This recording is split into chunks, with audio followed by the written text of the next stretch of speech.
Alright, so we are back reading Ghost. We are at the top of page 23 in chapter 2. I mean, I could always use the ride home, but I ain't no fool.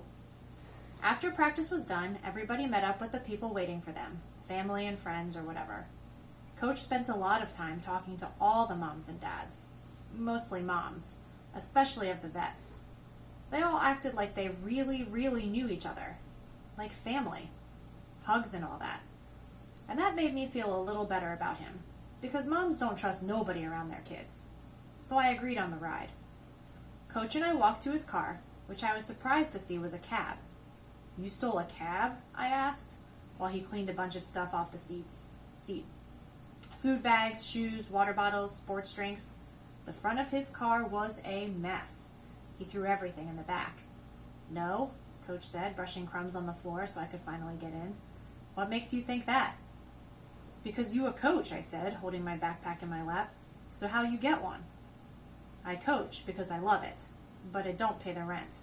Being a cab driver does." He started the car.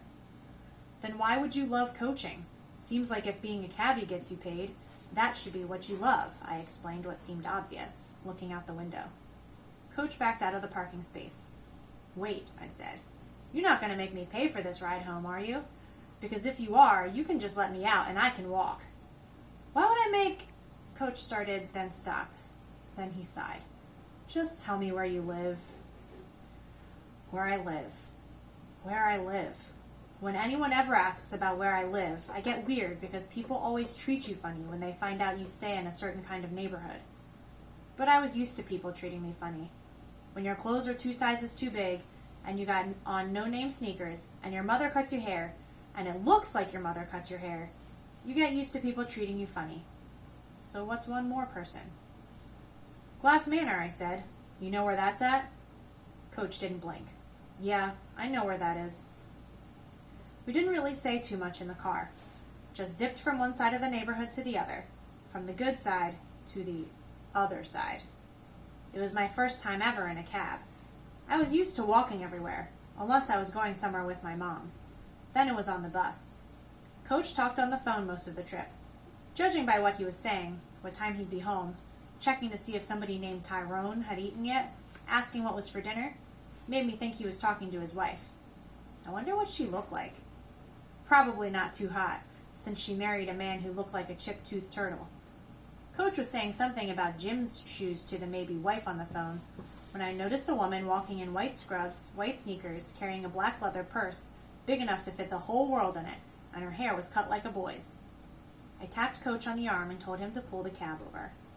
"Hold on," he said to the person on the phone. Then to me. "What?" "Pull over," I repeated. "That's my mother." Coach pulled to the side of the street and I rolled down the window. "Ma!" I called out, waving to her. She looked, and then looked again, trying to make sure I was who she thought I was. "Cass?" she said, approaching the cab. "What are you doing in a cab? Matter of fact, what are you doing in the front seat of a cab? No, answer the first question. What are you doing in a cab?" "Hop in," I said. "No, you hop out," she replied. "Ma." "Ma'am," Coach leaned over so she could see him. "It's fine. Hop in. I'm just giving him a ride home." Then he added, "On the house." Coach swiped everything on the back seat to one side as I reached back and opened the door. My mother stood outside the car for what seemed like minutes before deciding to climb in. And even after she did, she kept the door open, one foot still on the sidewalk, so she could jump back out if she needed to. Her bag, which I knew was full of styrofoam containers of chicken and gravy, or whatever gross but free meal we were going to be having for dinner, crunched on the seat beside her as she finally pulled her leg in and closed the door. "How was work?" I asked as Coach pulled back into the street. "Cass, don't how was work me. Why are you in a cab? And, excuse me, sir, no offense, but who are you?" she asked.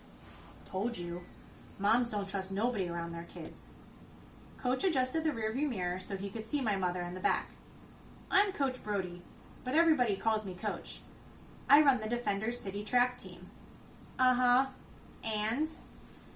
"And your son came and, sat in on my practice today." Coach threw a quick glance at me.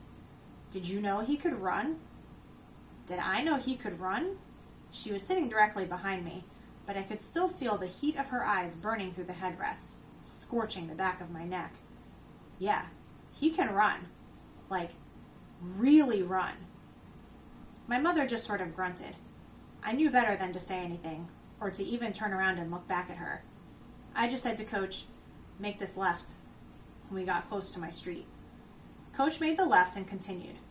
And I think he's got potential. With the proper coaching, he could be a serious problem. I felt like I had seen this in every single sports movie I had ever watched. All of them.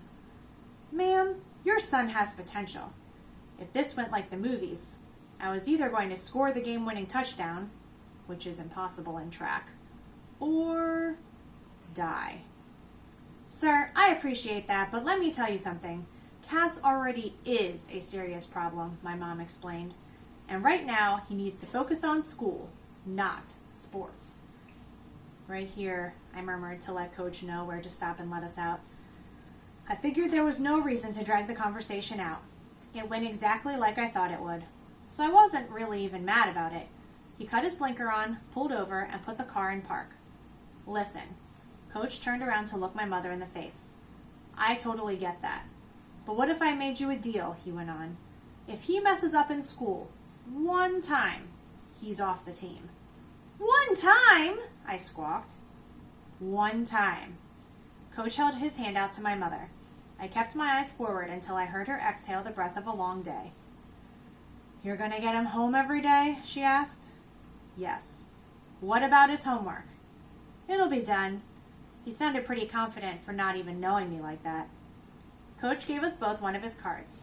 I put mine in my backpack while Ma gazed at hers, making sure everything was legit.